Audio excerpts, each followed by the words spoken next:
नमस्कार। Public news में आपका स्वागत है।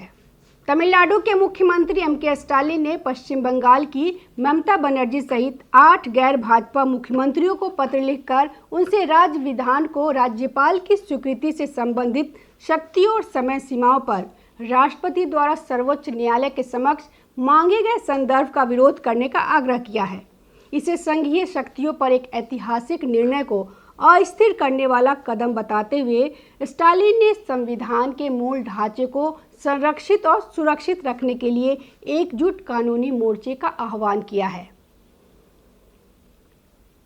17 मई को लिखे गए स्टालिन के पत्र में केंद्र सरकार ने राष्ट्रपति को अनुच्छेद 143 को लागू करने और 14 प्रश्नों को सर्वोच्च न्यायालय को संदर्भित करने की सलाह दी थी।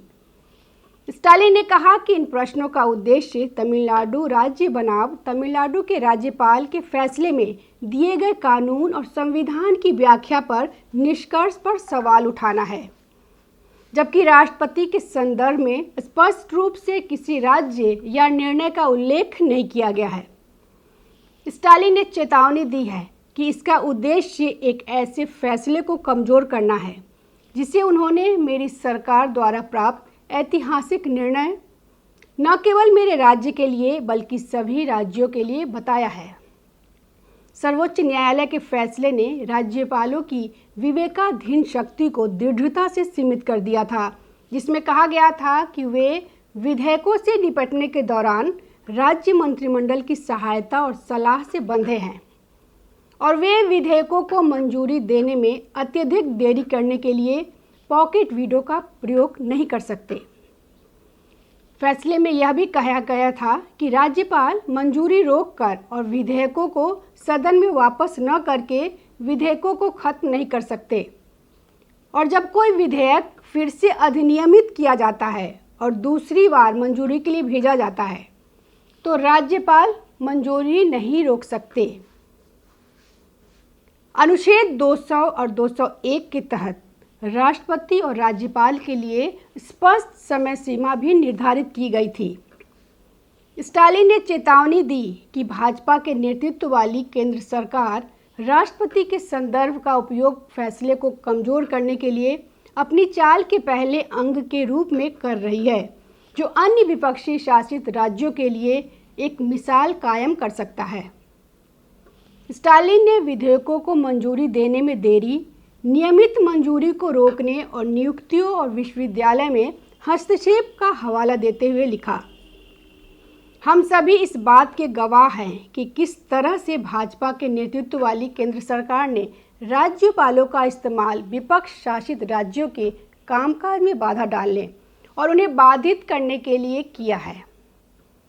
उन्होंने लिखा कि वे इस तथ्य का फायदा उठाकर ऐसा करने में सक्षम हैं कि संविधान कुछ मुद्दों पर चुप है, क्योंकि संविधान के निर्माताओं को भरोसा था कि उच्च संवैधानिक पद पर बैठे लोग संवैधानिक नैतिकता के अनुसार काम करेंगे। दरअसल राष्ट्रपति द्रौपदी मुर्मू ने सुप्रीम कोर्ट को चिट्ठी लिखकर 14 सवाल पूछे हैं, जिस पर तमिलनाडु के मुख्यमंत्री एम.के. स्टालिन ने तीखी प्रतिक्रिया दी थी। उन्होंने अपनी एक एक्स पोस्ट में आरोप लगाया कि यह सुप्रीम कोर्ट ने संवैधानिक महत्व का जो मुद्दा सुलझा दिया था उसे फिर से कटघरे में खड़ा करने का प्रयास किया जा रहा है। स्टालिन ने कहा कि वो इसकी निंदा करते हैं। सुप्रीम कोर्ट ने तमिलनाडु की स्टालिन सरकार की याचिका पर ही राष्ट्रपति और राज्यपाल के लिए विधेयकों पर फैसला लेने के लिए 3 महीने की समय सीमा तय की थी। डीएमके सरकार ने राज्यपाल आर.एन. रवि के पास राज्य विधानसभा से पास 10 विधेयकों पर लंबे समय से फैसला नहीं लिए जाने के खिलाफ सुप्रीम कोर्ट का दरवाजा खटखटाया था। सुप्रीम कोर्ट 2 जजों जस्टिस जे.बी. पारदरीवाला और जस्टिस आर. महादेवन की 2 सदस्यीय पीठ ने 8 अप्रैल को दिए अपने ऐतिहासिक फैसले में कहा था कि विधेयक पर फैसला 3 महीने के अंदर नहीं लिया गया तो राष्ट्रपति को इसके पीछे का उचित तर्क बताना होगा। सुप्रीम कोर्ट ने अपने फैसले में संविधान के अनुच्छेद 201 का हवाला देकर कहा था कि उसके पास राष्ट्रपति के निर्णय की समीक्षा करने का अधिकार है। उपराष्ट्रपति जगदीप धनखड़ ने सुप्रीम कोर्ट के इस निर्णय की कई बार कड़े शब्दों में आलोचना की। राष्ट्रपति द्रौपदी मुर्मू ने सुप्रीम कोर्ट से 14 सवालों के जरिए उसके 8 अप्रैल के फैसले पर स्पष्टीकरण मांगा था।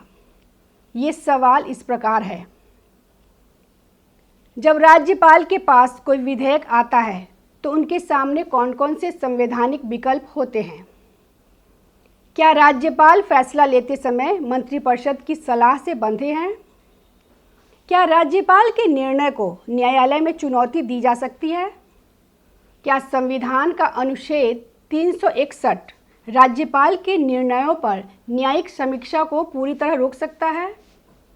यदि संविधान में राज्यपाल के लिए कोई समय सीमा तय नहीं की गई है तो क्या कोर्ट कोई समय सीमा तय कर सकता है? क्या राष्ट्रपति के निर्णय को भी कोर्ट में चुनौती दी जा सकती है? क्या राष्ट्रपति के फैसलों पर भी कोर्ट समय सीमा तय कर सकता है?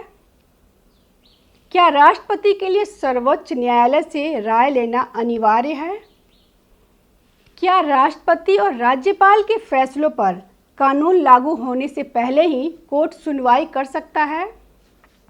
क्या सुप्रीम कोर्ट आर्टिकल 142 का उपयोग करके राष्ट्रपति या राज्यपाल के निर्णयों को बदल सकता है? क्या राज्य विधानसभा से पारित कानून राज्यपाल की स्वीकृति के बिना लागू होता है? क्या संविधान की व्याख्या से जुड़े मामलों को सुप्रीम कोर्ट की 5 जजों की पीठ को भेजना अनिवार्य है? क्या सुप्रीम कोर्ट ऐसे निर्देश या आदेश दे सकता है जो संविधान या मौजूदा कानूनों से मेल न खाता हो? क्या केंद्र और राज्य सरकार के बीच विवाद केवल सुप्रीम कोर्ट ही सुलझा सकता है? इस पर तमिलनाडु के सीएम ने 3 सवाल कर दिए। उन्होंने अपनी एक्स पोस्ट में पूछा कि राज्यपालों के लिए फैसला लेने की समय सीमा तय किए जाने पर आपत्ति क्यों होनी चाहिए? क्या बीजेपी विधेयक पर सहमति देने में बेमियादी विलंब की अनुमति देकर राज्यपाल की तरफ से टाल मटोल को वैधानिक स्वरूप देना चाहती है? क्या केंद्र सरकार गैर भाजपा शासित विधानसभाओं को शक्तिहीन करना चाहती है? नमस्कार। ताज़ा खबरों से जुड़े रहने के लिए हमारे चैनल को सब्सक्राइब करें और बेल आइकन को दबाना ना भूलें ताकि हर खबर की नोटिफिकेशन आपको मिलती रहे।